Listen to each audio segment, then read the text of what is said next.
Matthew Wilcox. Matthew Wilcox was a UAB campus police officer for almost a decade, and in October of 2019, he joined the Birmingham Police Department, where he was assigned to the Patrol Division. And just 9 months later, on July 4th, 2021, Birmingham Police Chief Patrick Smith announced at a press conference that an officer had been arrested over the weekend on rape and drug charges and that the officer has resigned. That officer was Matthew Wilcox. The 37-year-old had been charged with first-degree rape and drug possession, being accused of raping a woman who was incapacitated and unable to consent, according to police chief. After the victim met Wilcox on a dating website, one of the two websites that he had a profile on, the victim filed a complaint of sexual misconduct. After Wilcox's arrest, a search warrant was executed at his home, where investigators found illegal narcotics, drug paraphernalia, and multiple firearms. Wilcox posted a $27,000 bond that was set for his arrest, and since then, another victim has reached out to Birmingham authorities.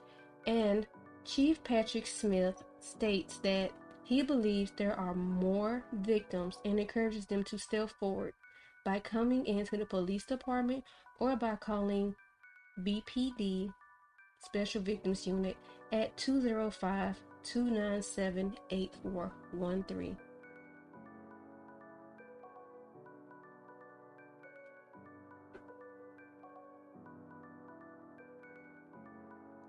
Patrick Ferguson. 29-year-old Patrick Ferguson was an officer of the Memphis Police Department and had been on the force since October 2018. And on Sunday, January 10, 2021, Ferguson was taken into custody after the investigation of missing 30-year-old Robert Howard, whose girlfriend had reported the 30-year-old missing after not seeing him since 5 p.m. on Tuesday. Ferguson admitted to kidnapping Howard from his home's driveway and forcing him into the back of his squad car. He stated that he drove almost a mile where he parked his car and shot Howard in the back of his patrol car with his own personal handgun, all while on duty.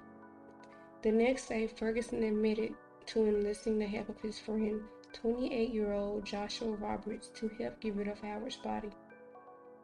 The Memphis Police Department shut down the Wolf River Bridge, where they believed the body in the water to be that of Robert Howard.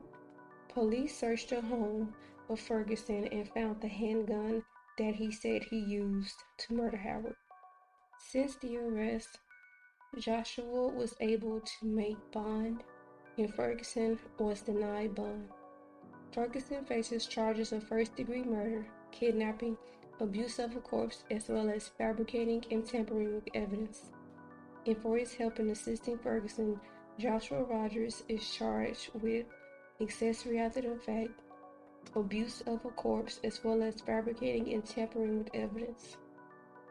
They both are currently awaiting trial.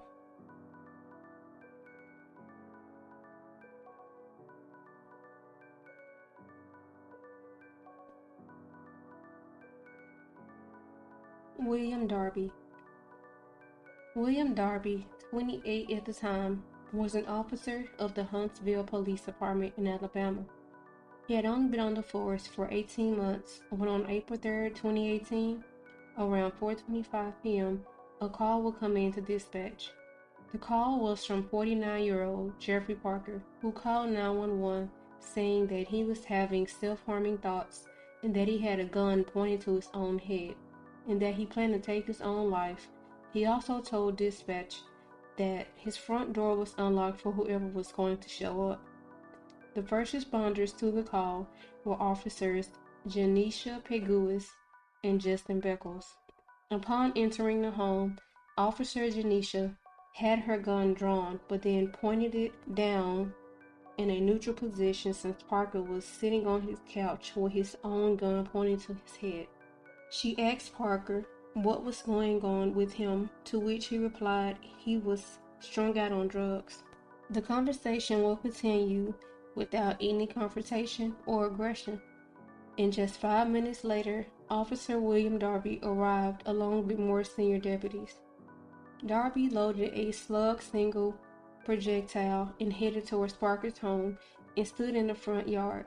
And without even seeing Parker, let alone knowing exactly what Parker was even doing, Darby yelled at Janisha, "He can shoot you." Although Parker had already told her he wasn't going to shoot her and that he didn't want to hurt her. Officer Janisha tried to calmly convince Parker to put his gun down while also trying to get Darby to calm down. But Darby pushed past both officers and yelled at Parker to put the gun that he had pressed against his head down, and he did not comply. Darby again yelled for Parker to drop the gun, saying, "Put the gun down, I'm not going to tell you again."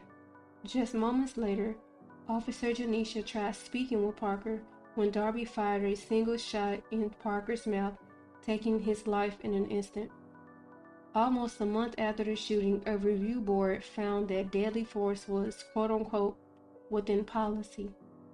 But despite this, in August of 2018, a Madison County grand jury indicted Darby for Parker's death. And on May 7, 2021, despite several people taking a stand on behalf of Darby and his defense during the trial, including his pastor and his wife, the jury deliberated for about 6.5 hours after a 4-day trial and found Darby guilty of murder. He was later sentenced to 25 years in prison.